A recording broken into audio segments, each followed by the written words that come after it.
Okay, everything working? I think so. Let's try it. So, this game is famously difficult and designed to punish people, basically.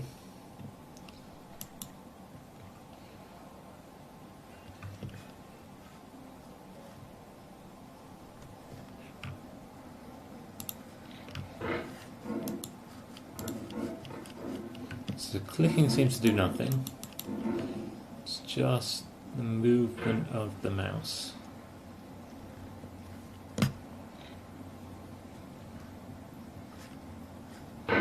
Okay.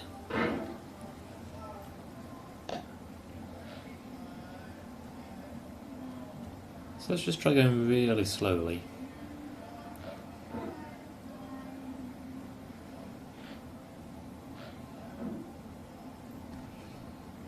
So it's one of the simplest debates in video games about how difficult a video game should be.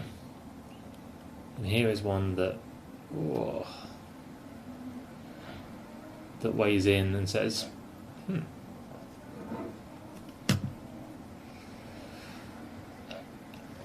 oh, it's going to be everything in this is going to be a real achievement, isn't it? This is one designed to be purposefully difficult. There's no feeling more intense than starting over. If you deleted your homework the day before it was due, as I have, or if you left your wallet at home and you have to go back after spending an hour in the commute. If you won some money at the casino and you put all your winnings on red but it came up black. If you got your best shirt dry cleaned before a wedding and then immediately dropped your food on it. If you won an argument with a friend and then later discovered that they just returned to their original view. Oh, that one hurts. Is harder than starting up.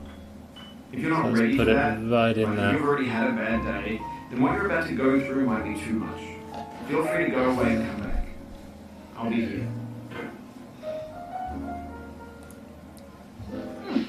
Okay.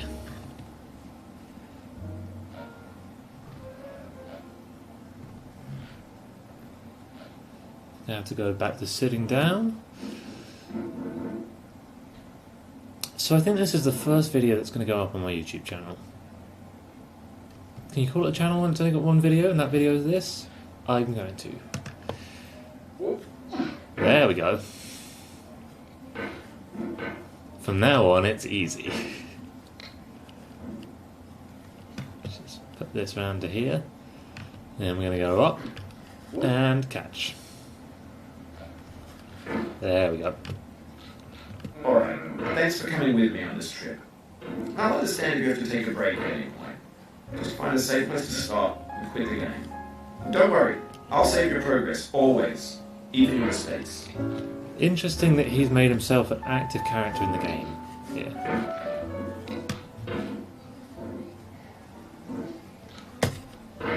So... I've heard this said about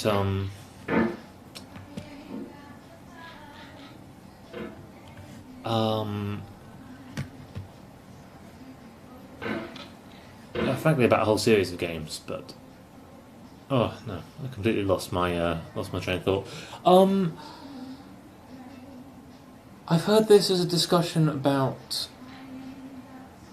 So this is just me leaving the mouse and showing that he does kind of relax down, which just makes it more difficult. Discussion about Celeste, for example. It's a game that... It's a climbing game. Deeply. It really represents climbing in its mechanics. Based on 2 stages of what you're doing in the game. The first being... No, I think I'm going to move over a little bit.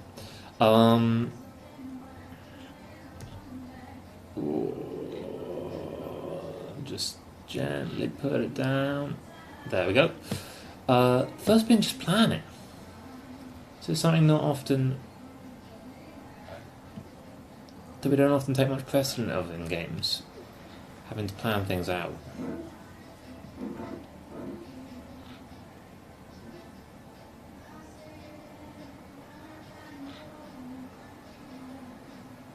It feels weirdly difficult to lower myself down from this point. The hammer is too long for his arms. This game is a homage to a free game that came out in 2002 titled Sexy Hiking. The author of that game was Jazor, a mysterious Czech designer who was known at the time as the father of B games. And B games are rough assemblages of found objects.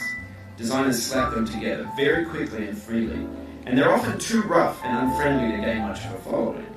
They're built more for the joy of building them than as polished products. Okay. How do I do this? Yeah, like that.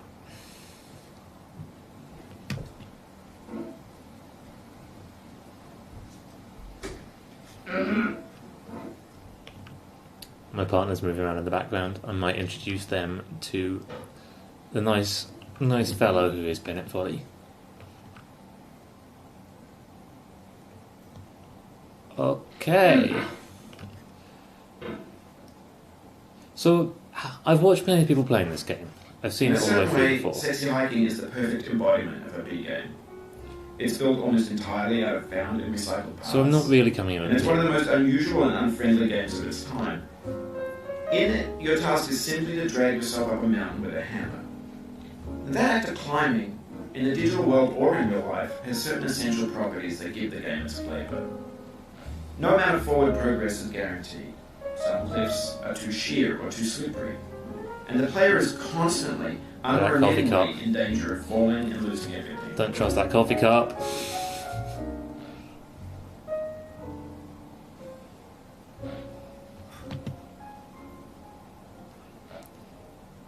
I'm not sure I expect myself to get hugely far through this game.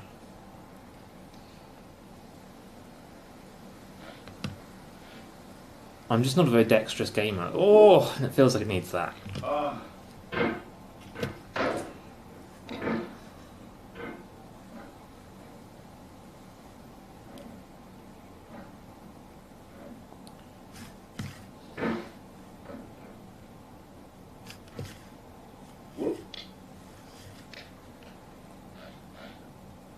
So there's clearly a way in which I could go very fast throughout this. I don't really want to do that yet. Okay, let's go up. Nope, almost not up. I've been watching over the last couple of days. This is going to sound unrelated, but I promise it's related. A Age of Empires stream, Age of Empires 2, and I could talk about Age of Empires 2 streaming for a long time. I'm loving watching it as a social experiment. But in particular, this is a caster, T90, who is highlighting one player called Fatslob. And that one player... When you start Sexy Hiking, you're standing next to this dead tree that blocks the way to the entire rest of the game. It might take you an hour to get over that tree. A lot of people never got past it. You prod and you poke at it, exploring the limits of your reach and your strength, trying to find a way up and over. How can I There's a sense do of this? truth in that lack of compromise. Most obstacles in video game worlds are fake. You can be completely confident in your ability to get through them once you have the correct method or the correct equipment or just by spending enough time. In that sense, every pixelated obstacle in Sexy Hiking is real. So I don't think I want to use this intermediate platform. I think I want to jump over there. Oh, you just lost a lot of progress. That's a deep frustration, a real punch in the gut. Oh yeah, did I? Yes. Oof, sorry about that.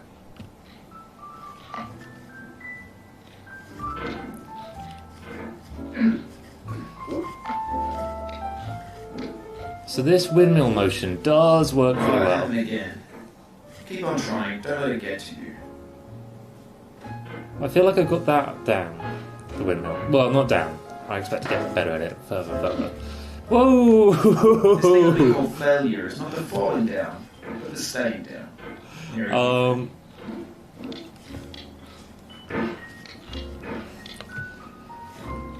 So yeah, I've been enjoying watching this one particular player called Fatslob, and the reason I've been enjoying it is because he does a really specific thing.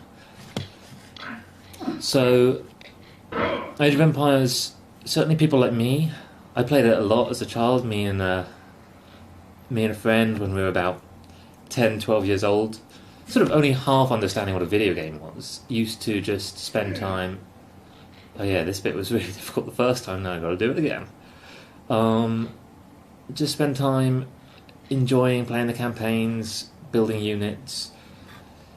It felt like a different way of thinking about gaming back then. It wasn't really about winning, it was just about spending time in the world. I don't think I really thought of a video game as something that was supposed to be challenging. But Age of Empires has an online community, and actually quite a cool one, a growing one. There's a lot of, as with most RTS games, a lot of depth possible there. And different people are going to interact with that online community in different ways. Some people are going to play a lot. Fatslob is one of those people who plays a lot. He plays... Whoop. Yeah.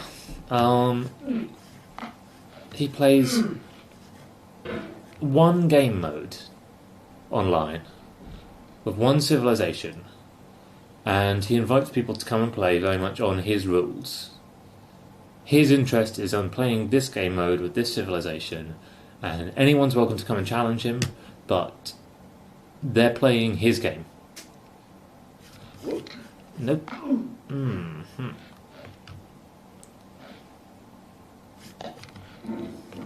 And his game is... So there's a lot of different ways that you can... A lot of different tactics you can do in Age of Empires.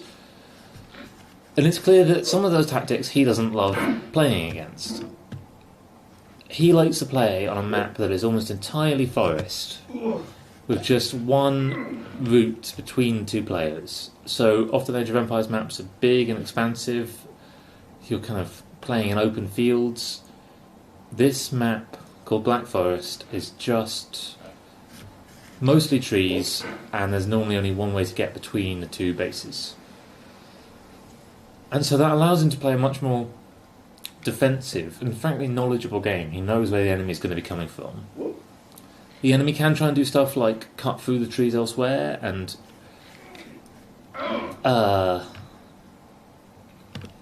get past and around him. I think I've got to rethink how I'm doing this section. So this bit is a pump and a grab, and then because I did it that way, let's start naming these moves. And it's fascinating to watch, because it's fascinating to see someone make such a strong decision of like, I'm going to play this game mode, this is my game mode. He plays it well, which is great to see. You know, it's always nice to see someone doing something well. And there's a feeling that having played this mode this much, oh yes, there we go, let's never ever come back here. There we go. That he may be a complete expert in it. I don't know if I'm stable here. Can I do a little push off? Or what?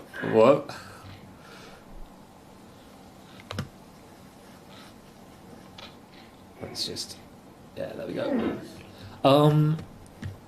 And I think he is expert, but the really interesting question is he expert?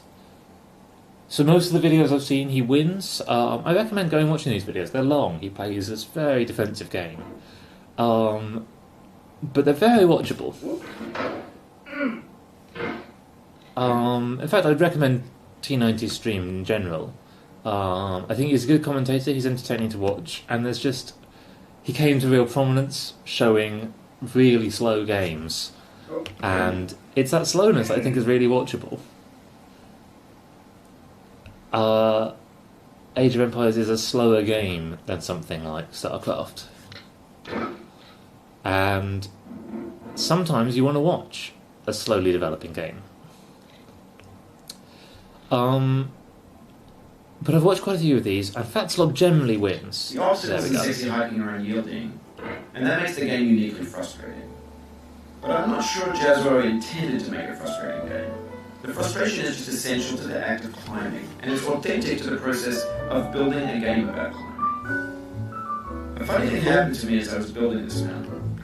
I'd have an idea for a new obstacle, and I'd build it, test it, and it would usually turn out to be unreasonably hard.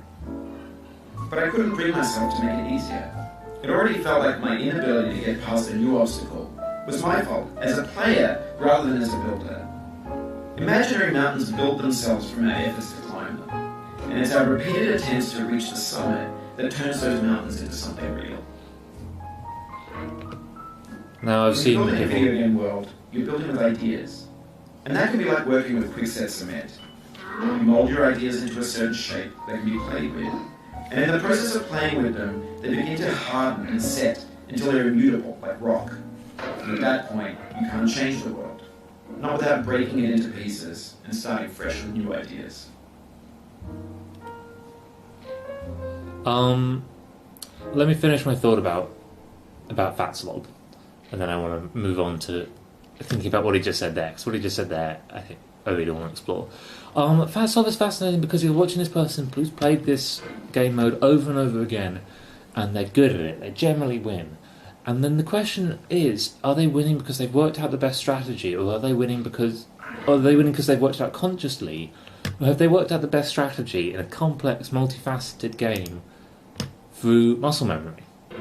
Or, as is almost certainly the case, some combination of the two. Does Fatslog know why he does what he does? How much of it is cognitive and how much of it is reactive? He builds a certain kind of unit, and he almost certainly thinks about that unit choice. But then how many of those units does he build? When does he build them? Where does he put his buildings? All of these are choices that I doubt he's making consciously. And they might be informed by conscious choices, but I think there is a lot of the pure mechanical skill at that point. Because although I've just said Age of Empires is a slow game, it is still an RTS. And as someone who doesn't play RTSs for exactly this reason, I play quite a lot of RTSs actually, but I try and avoid this reason. There is still some technical skill, there's still some reaction time going on. Yeah, buddy. Okay, how on earth do I get past here? Whoop. No! Yep, that's how I chose to do that. That seemed dangerous. Okay. So if someone can do a really complex task like that with purely mechanical skill, it raises the question of how many of the complex cognitive tasks that we do are... How much of them is cognitive skill? I think a lot more might be reaction, might be lizard brain, muscle memory. You've done this hard before. You know it's possible. Just do what you did the first time. Oh, that's really irritating as a thing to say. So that's why I want to think about Fatslog. I want to think about the role that muscle memory and cognitive choice have, because that's what a climbing game actually separates really well. How much of it is cognitive, how much of it is muscle memory? How much have I planned what I'm doing as I go up here? Have I actually thought through a plan? Do I have a journey that I want to take on my way up this gully? Or am I just doing it off muscle memory? Am I doing some combination? I can tell you the answer to that as far as I know it, which is probably only part of how much I'm using it. And that's that I want to hook that first lamp. That's my goal right now. Whether or not that's the right goal to do this is a really slippery rock. This rock is... I'm out of this rock. I don't even need this rock. There we go. There we go. So I just want to hook this and then feel what control I have here, because obviously I can just hang off it. Well, so yeah.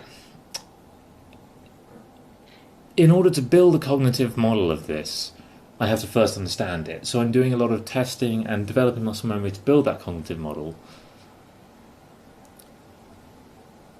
But actually, if I finally get through it, it's going to be a combination of those two, and I might not even know how much is a combination. This is just a thought I want to put in your heads as we go through this, frankly, as you watch anything. How much is thought through and how much is muscle memory? And I've been thinking a lot about Socrates recently, and he went around saying people don't know as much as they think they know.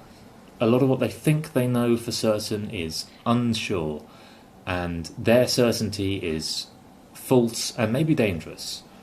People unexpectedly didn't enjoy being told this, but I think there's a lot that's true in here, and I want to look at what it was that they thought they knew and they didn't know, and I want to make the conjecture, and then explore it, that it's that muscle memory at work, that what they were certain of but had never checked, the things that we believe but have never verified, that's muscle memory at work. And it's not just for simple tasks like climbing up a gully where we employ muscle memory, but also for complex ones like our political beliefs, where we might not actually examine what we think, and we might not actually examine the world around us. We might fall back onto that muscle memory because we needed that muscle memory to even start to build a cognitive picture. I need to play about with this to get to know what's going on. I need to understand that this rock over here is slippery and that I can't hang about on that lamp indefinitely in order to start making decisions. But after a while, the decisions and the learnt actions are going to separate from each other. Sorry, no, I mean, look, completely wrong around. They're not going to separate from each other. They're going to be hard to separate from each other. They are distinct, but I'm not necessarily qualified to say which are which is the muscle memory and which is the thinking. Especially as we get to more complex tasks, especially as we get to Fat Slob in his Black Forest. It feels mean calling him Fat Slob, but that is his username. Is Fat Slob playing by choice or by muscle memory? Am I playing by choice or by muscle memory, and can we really distinguish the two? I think we can in retrospect, in hindsight, but doing so as we live our lives is difficult, and quite possibly the cause of much of our own cognitive dissonance, of much of when we think we are right, when we are convinced that we are on the right side, and we are not. Because when something's in your muscle memory, it's hard to change. You see this with high-performance sports. If someone learns to shoot a basketball wrong, they have to be taught out of it, and it's much more work than just teaching them how to shoot a basketball. If we've committed thoughts, and particularly opinions, beliefs, to muscle memory, rather than inductive reasoning, those are the really crunchy, difficult beliefs to get through. And I think we all have a lot of these. I think this is our set of unconscious biases, these things that we don't even think about, but we act on.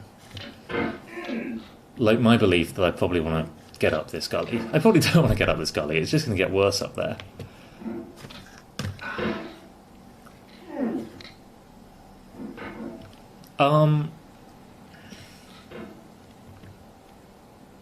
For anyone tuning in, by the way, I haven't got chat up, so talk amongst yourselves, but I'm not listening.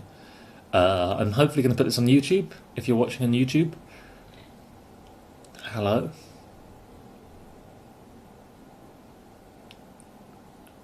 Hello. I'm just getting started creating content from the internet, and talking to theoretically the whole population of the world is terrifying. Like, I don't expect anyone to watch these videos. I hope maybe they will. I hope to start making content at a level of quality that I think represents me, but I don't think I'm there yet. I think I'm still learning the medium. Oops.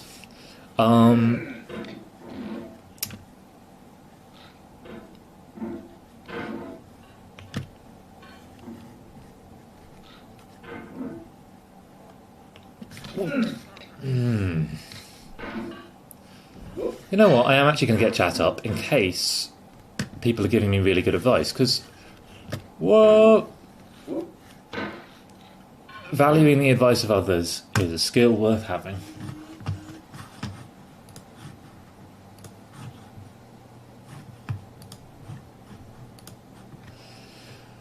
So, I've talked about Vatsalob and I've talked about muscle memory. Now I want to jump into a different thing that... Nope, no one's viewing. That's not surprising. I haven't advertised this in any way. I don't really know how to. So now I want to talk about what he just said about he would make these things in the game. And he being Bennett Foddy here. I think it's fair to take Bennett Foddy as representing himself here. Like, there's some character going into this, but I think the character is closer to him than it is someone else's character.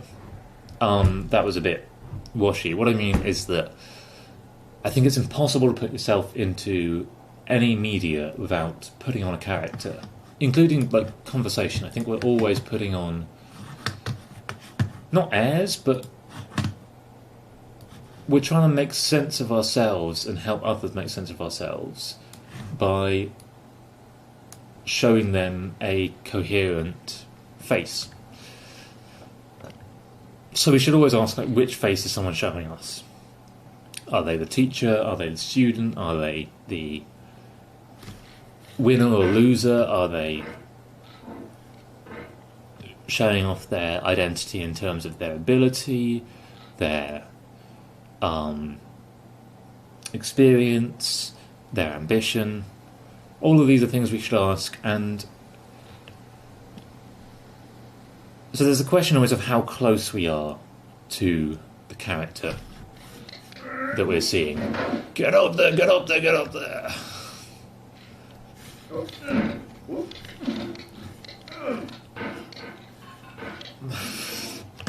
First time I get up here, I'm going to get up here by complete chance.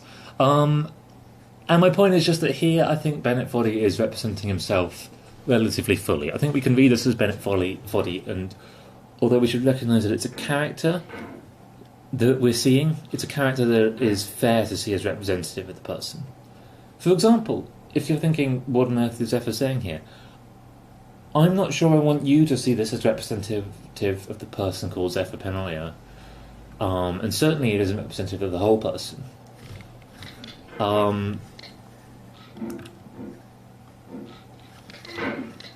Whoa!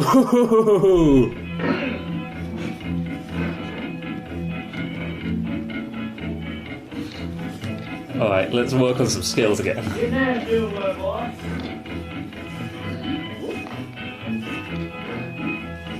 Going down the road feeling bad. Going down the road feeling bad. I love this kind of music because I've never heard this song before, but I can sing along. Bad.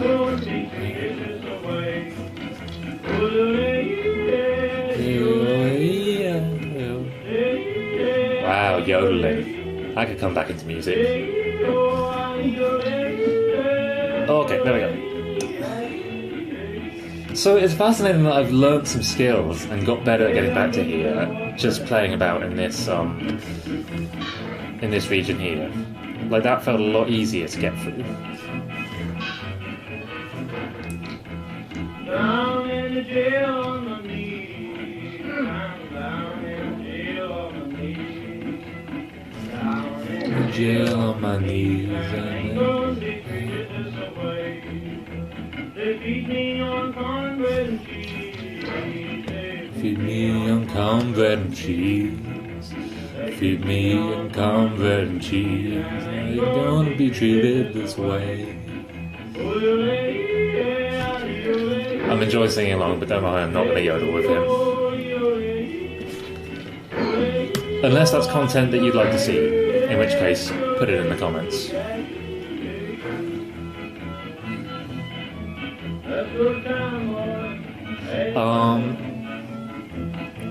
So I like to try and take some time to sum up what I've been talking about, because I realise that a lot of what you're hearing is stream of consciousness thinking.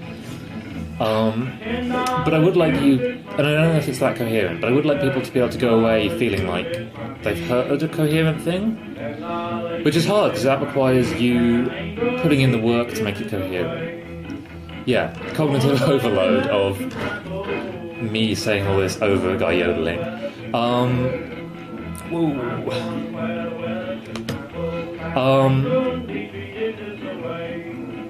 So let's just sum up what I've been talking about. I often think that I say a lot, but I've actually only talked about 2 or 3 things. First is muscle memory and how that relates to cognitive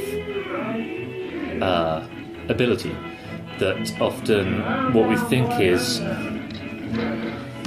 complex thoughts might actually just be muscle memory. And maybe vice versa.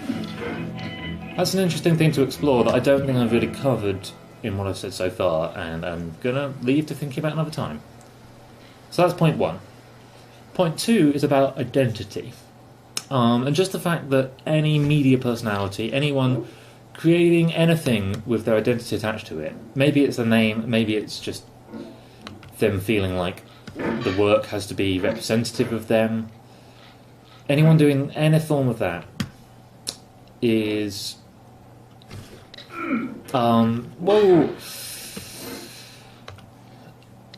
Oy. They are... thinking about this at the same time. They're showing a character of themselves. And something that fascinated me about this game when I first saw people talking about it was the title. Putting your name in the title of your game, I think a lot of people just can see that as immediately narcissistic, and I'm not going to argue it isn't. I hope that amongst the people arguing that it probably is, include Bennett Foddy. It's possible, and if this is the case, I completely respect it, that he actually didn't necessarily want to put his name in the game, but thought that it was necessary for his creative vision being understood. I listened to one interview with him. It didn't really touch on things like this, or maybe it did. I was only half listening. It was more interesting just about the philosophy of the game in general. Like, a game like this has multiple philosophies because the creator, just like you're hearing me doing right now, is going through multiple different thoughts as they go. What starts as a game about... maybe a game about Jaguar, you can hear there's... if anyone's ever played the Beginner's Guide, you can hear a lot of that discussion going on here. There's implicitly questions about who Jaguar is and why he was making these things, and whether or not and how he will be remembered. Because he's clearly had an impact. Like, I'd say this game has had an impact on the entire gaming world at this point, and that impact does stem from Jaguar. So Bennett Foddy, the person who made QWOP, person who makes, I think, probably other games. I could look it up. Not gonna. I trust he makes other games. But he makes games about muscle memory and about difficulty and about translating skills. And he has put his name on this game, and so, coming to the end of point number 2 here, we are all characters when we create media, we are all characters when we interact in any way, but I think the character here is fair to call Bennett Foddy to a higher degree than it is often fair to associate an author with their work.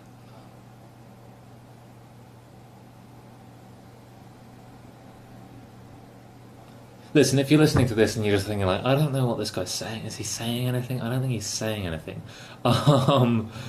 There's a point in there, but it may not be as good as I think it is. I think it's pretty good, and I think it's worth taking the time to think about.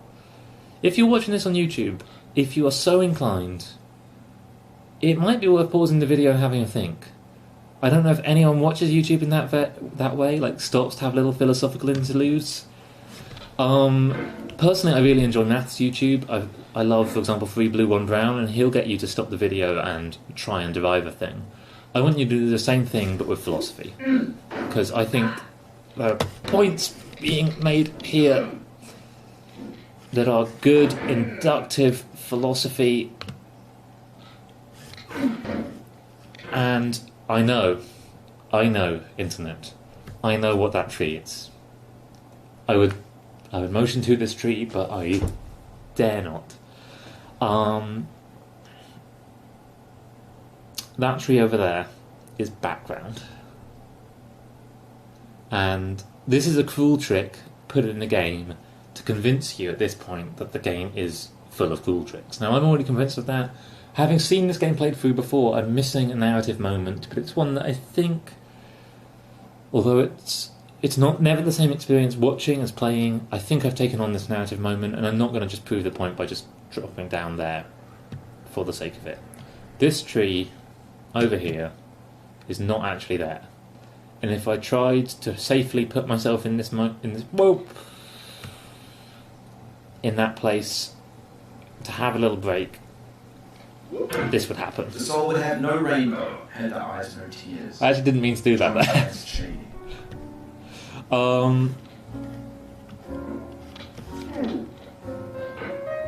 Yeah, so these thoughts are developing as I go, and I'm trying to map them out in a relatable way, but they can't necessarily be mapped out like that. So if you're intrigued, if you think that there's more validity in what I'm saying than just the words, because I think the words are a bit washy. There's a more structured idea that I'm managing to express in a lot of what I say. And that's because I find words difficult, but I find kind of mathematical abstract concepts easier. So I'm trying to explain and map out abstract concepts. It's okay. I've saved your progress. Thanks, Bennett. But if you need to take a break, it's okay. I haven't saved your progress. You might forget everything that you've seen. You might lose your progress in climbing the mountain of understanding the thoughts that I'm trying to let you understand. The is the happiness I had before. That's the deal. C.S. Lewis. Oh.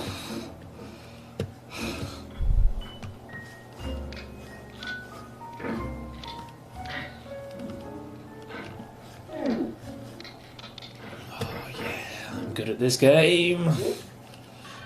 That was a nice move. That was a kind of pop up and then pop off. Can't do it anymore. I'm also getting better at catching myself. Here's what I'm going to do. I don't go into anything with any point. The point develops as it goes. If you're watching this and thinking, God, is this guy going to talk about how he thinks the whole time? Yes. I'm going to talk about how I think the whole time. I'm going to try and induct some understanding of how I think. I'm inviting you to come along to the ride. I'm delighted if you do. If you don't want to, if you think that I'm just talking for the sake of it, I promise I'm not. I'm trying to map out abstract thoughts, many of them halfway developed, halfway put into words, rather than trying to explain them to you, because I don't have the vocabulary to explain the thought in full. Instead, I'm just trying to show you some of the map, show you some of the pieces I'm using to put the thought together. Trying to enter you in my stream of consciousness, not because it's clearly describing what the thought is, but at least because I think enough of the components of the thought are there. I'm not giving you the meal, I'm hinting at the recipe.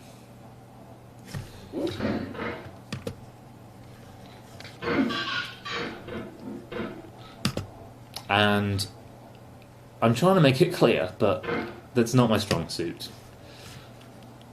If it's not clear,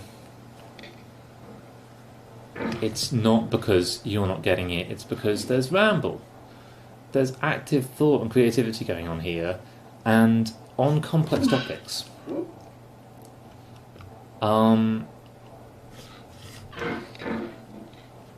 I'm using playing a game as a chance to explore, in this abstract way, human philosophy and mathematics and our relation with the mathematical world.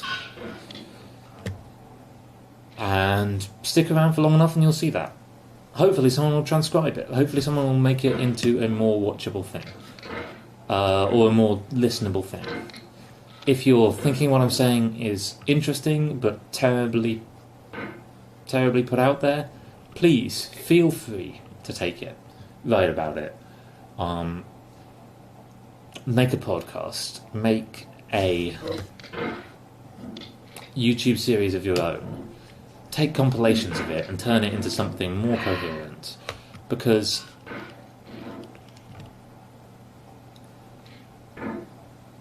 I'm not the editor of this piece. And at the moment no one is. I'm asking you to be my editor for yourself. And if you have the energy and the ability, hell, be the editor for other people. If you think there are cool things being said here, help other people understand them, not just by pointing them towards this strange, rambling man in a cauldron trying to climb a mountain, but by putting them into what you create yourself and what you explain yourself.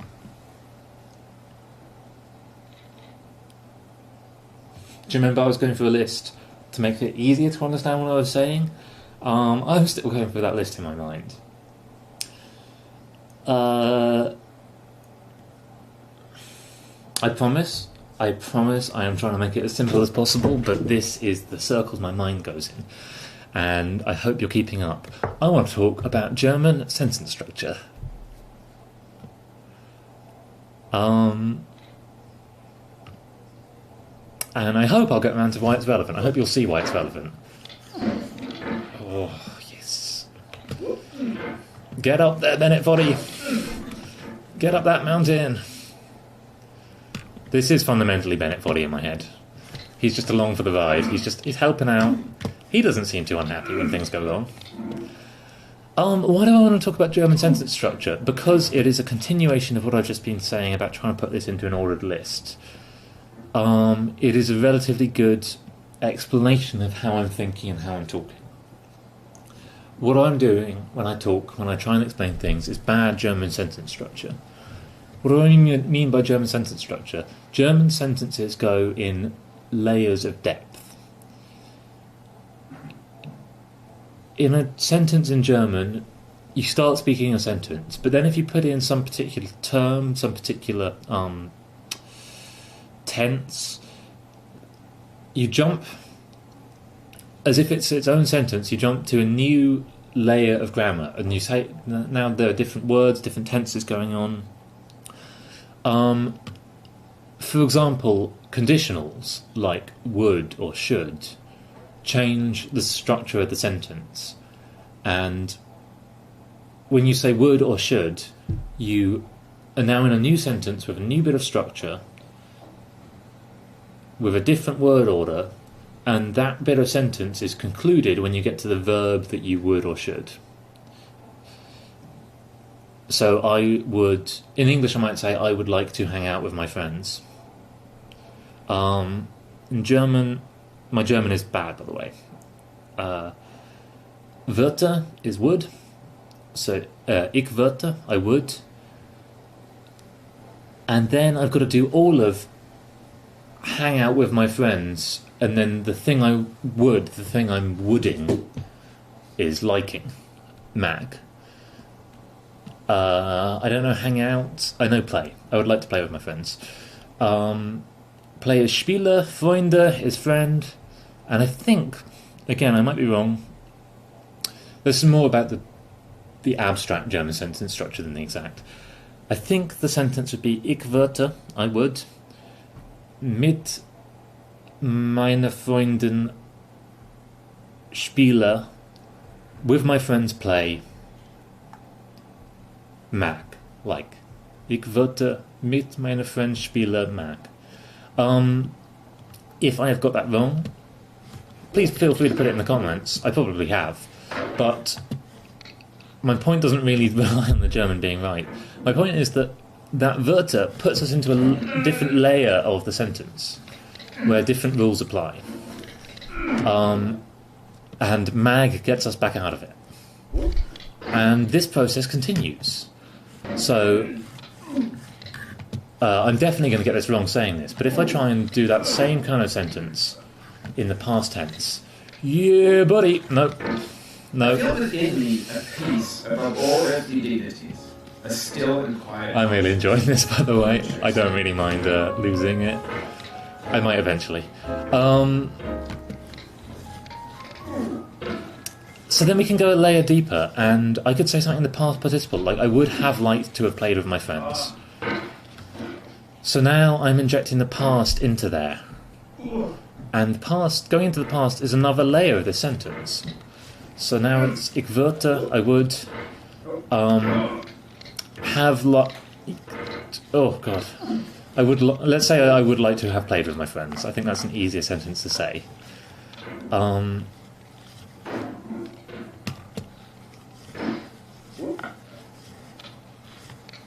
God, language is hard. Anyone learning any language, well done.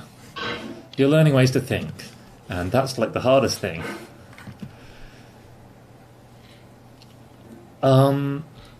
So now, the same start, ik würde, and let's start labelling these levels. Ik würde is level A. And having said it, we're dropping into level B of the sentence. Level B before was mit meiner Freunde spiele. Anyone who does speak good German is just... I'm going to keep on saying bits of this sentence, and you're going to be hearing the same bad German over and over again. Meine might well be wrong. Freunde might well be wrong. They're the right words, but I'm not very good at making sure it's the right cases. So, the mit meiner Freunde spiele is level B. So the original structure of the sentence is...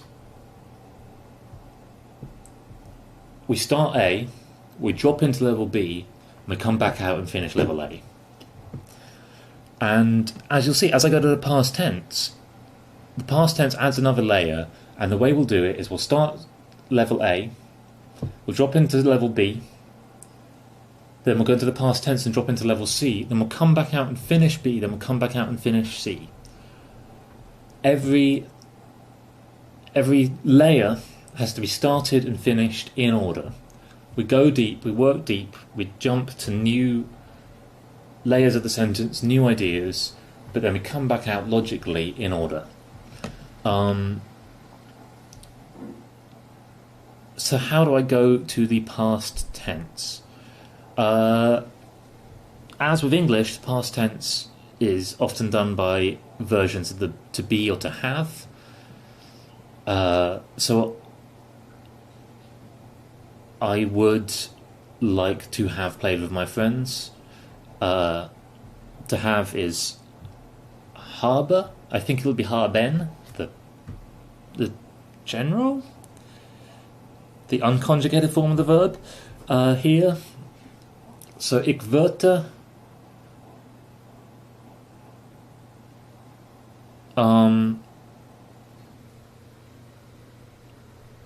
and when we're in the layers, the word order's changed. I'm just going to try saying it. I might have got it wrong. Ik würde haben. So ik würde is level A. Haben is putting us into the past tense, level B. It's just one word, and we're already in level C. Level C, I now say mit meiner Freunde gespielen. Gespielen is the past tense of played. So that's all at level C. No. Mit meiner Freunde is level C. Gespielen is finishing level B. It's finishing that past tense bit. Mag. To like. Finishing level A. If this all sounds complex, it's partly because, I'm not a German teacher, but also partly because it is kind of complex. It's a different way of thinking. This starting and finishing layers of the sentence as we go.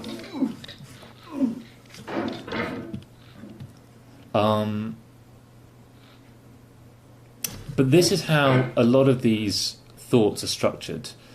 I'm leaving behind one thought half finished to go into another deeper thought that's normally generated by the outside thought. They don't necessarily go in size order. Like, sometimes I'll be having a thought about global warming, then I'll have a thought about how a fish's fin works. And obviously global warming is the bigger issue, but, well, actually I don't want to judge. If you work on fish fins, don't send me an angry email. I don't mean to devalue your contribution. But I'm trying to work up that order. See, this feels successful as a way to get up, this kind of back and forth. But it's entirely muscle memory. I don't really know how it works.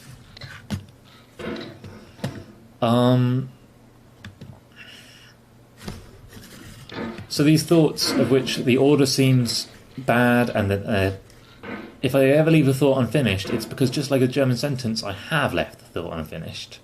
And in theory, if my grammar of my own thought is good, I should be coming back eventually to... Oh, I'm stuck. Oi!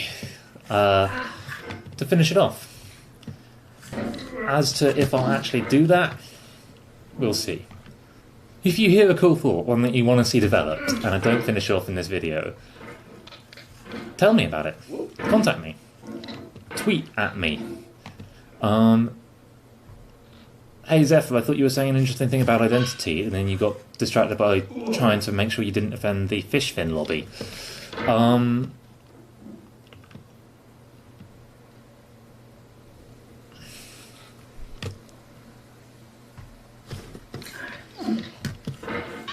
Oh, because obviously, if you're listening to this, you've already worked this out. I think I'm saying interesting things and having novel ideas. I certainly don't think they're all interesting. I certainly don't think they're all novel. I certainly don't think they're all important. But I think I'm a big believer that you have to get the best of thinking, to get the best of new ideas, to get the best of creative thought. You have to do it in quite a Zen way. You have to just accept everything. You have to take in everything. You have to allow everything, because you don't know where creativity is going to come from. You don't know where insight's going to come from. That's why I'm putting this word jumble out online. Not because I think it's a fully formed thought, but because I think it's full of seeds of thought. Half-formed thoughts. Thoughts that I'm only partially thinking through and are worth exploring more and in different ways by many people. And these thoughts aren't all coming from me. Like, there's a reason that I'm playing a game, and a game that I think is very thoughtful whilst saying all this, and one that gives me plenty of time to talk while I repeatedly fail to get through this bit. Oh. Okay. I'm kind of... I probably should take a break in a bit. I don't know if I'm going to get over this thing today. Or at least in this... Where's all this water coming from? Oh, it's in the pot. This might be my limit today. This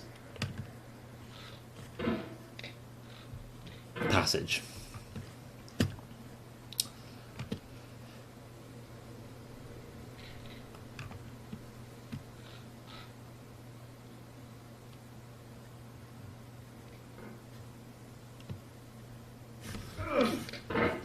And this might be your limit too as watchers. I'm going to probably put out this hour-long video, but...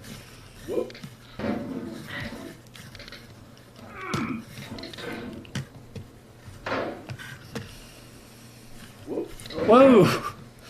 Oh, that really seemed like it should have grabbed the lamp. But I think there's too much in here to watch and really take in. I think it's quite active. Watching! You cannot now believe that you will ever feel better. But this is not true. You're sure to be happy again. And knowing this, truly believing it, will make you less miserable now. Oh. So I think I'm supposed to be more frustrated than I am, but I think that's because I'm supposed to be basing my self-worth on it.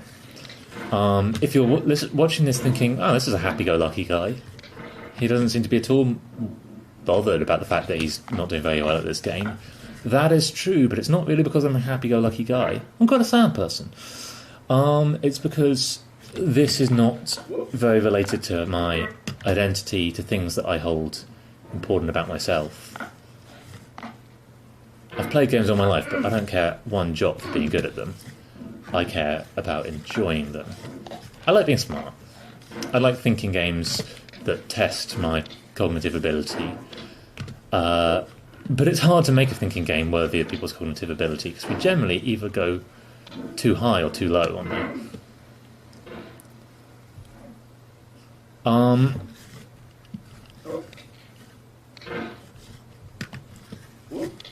So Bennett Foddy, I'm not yet angry at your game.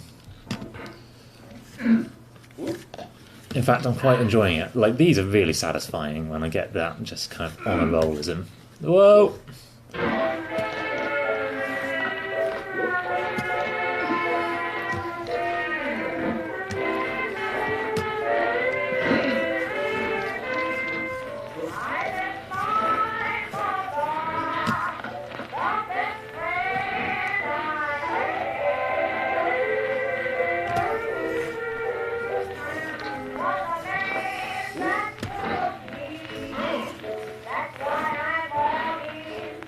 Thinking back to the one time that I've been up at the top, or is it twice now?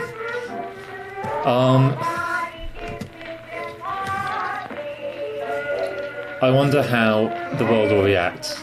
I still talk... Oh, there's a whole discussion I want to have, and I think I'll end up having many times, about the scale of the internet and what it means to do anything online.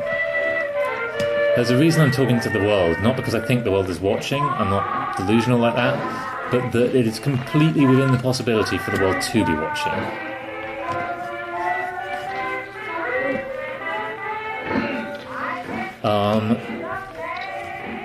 They won't. They absolutely won't. But 1 billion people could watch this video, and just that possibility makes me cautious about what I say and makes me recontextualise my actions.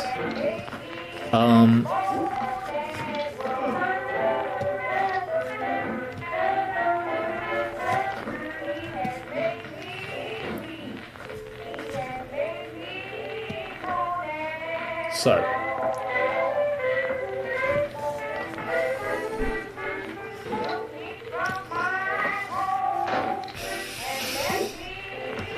actually, you know what? I'm pretending to be completely zen. I'm a bit frustrated, and I accept that. Like, this kind of lackluster, struggling to get through something I could get before, is coming from that frustrated place. I hope no one will read this as this, but I am not making any claims to be some kind of life coach. Thought coach, maybe, but...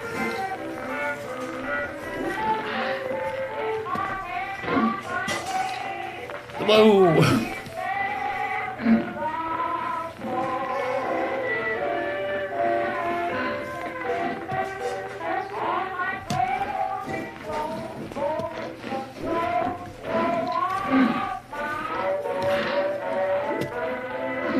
You know what? In my head, I've been setting myself this task of this music could really stop. Can I make it go away? I can do that. I've been setting myself this task of getting back to the top, to where I'm stuck, to stop the game.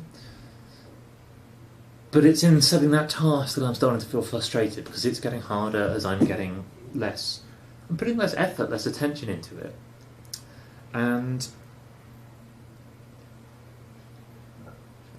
I think this is where frustration can really get you. Where you set yourself a goal that actually isn't very achievable, and there's a feedback loop going on here. The goal is getting less achievable the less I achieve it. It's getting harder to achieve the more I try. So I think this is the place to stop for now. I'm hoping that when I come back, that muscle memory will remain.